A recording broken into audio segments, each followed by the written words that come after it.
Isinusulong ngayon sa Kamara ang panukala para maprotektahan ang mga driver na wala namang kasalanan sa mga aksidenteng kinasangkutan nila. At pinusuhan yan ni Tina Panganiban Perez sa Barangay Saksi Online. Kahit sinubukang pigilan, nag-counterflow sa Skyway ang motorsiklong yan at tumama sa kasalubong na sasakyan. Tumilapon ang rider nito at nasawi kalaunan. Kahit nasa tamang direksyon ng AUV, nakulong ang driver nito habang iniimbestigahan ang kaso. Ang ganitong insidente ang dahilan ng paghahain sa Kamara ng panukalang Defensive Driving Bill. As somebody who has experienced that, sobrang unfair din, no?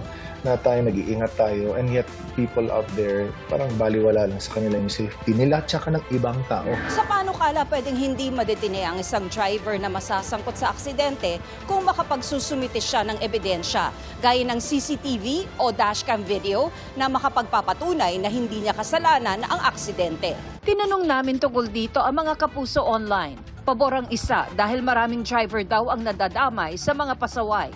Sabi ng isa pa, malaking abala raw sa driver kung madidetain siya kung may magpapakita naman ng aktwal na pangyayari na hindi niya kasalanan.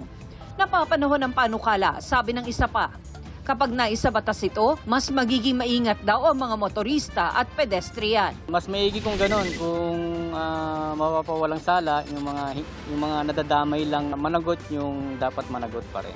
Hindi naman lahat na nakabangga may kasalanan eh. Dapat ang ikulong doon yung counterflow, yung may kasalanan, di ba?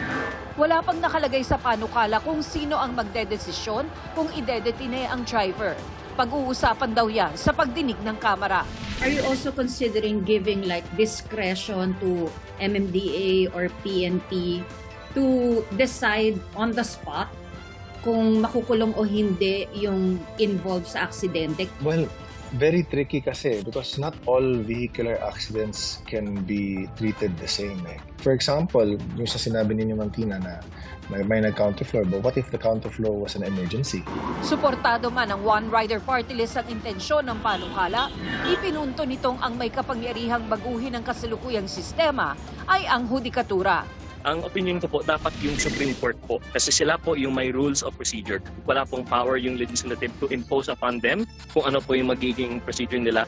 Tanong din ng Automobile Association of the Philippines, kailangan ba talaga ng bagong batas? Nababago sa patakarang piskalya at korte ang magdedesisyon kung ikukulong ang isang tao. Ngayon pa lang, tungkulin na anya ng pulisya na imbestigahan ng sangkot na pwede nilang hindi muna palayain sa limitadong panahon na hindi naman nangangahulugang kulong na. Para sa GMA Integrated News, Tina Panganiban Perez, ang inyong saksi. Mga kapuso, sama-sama tayong maging saksi. Mag-subscribe sa GMA Integrated News sa YouTube at para sa mga kapuso abroad, samahan niyo kami sa GMA Pinoy TV at sa www.gmanews.tv.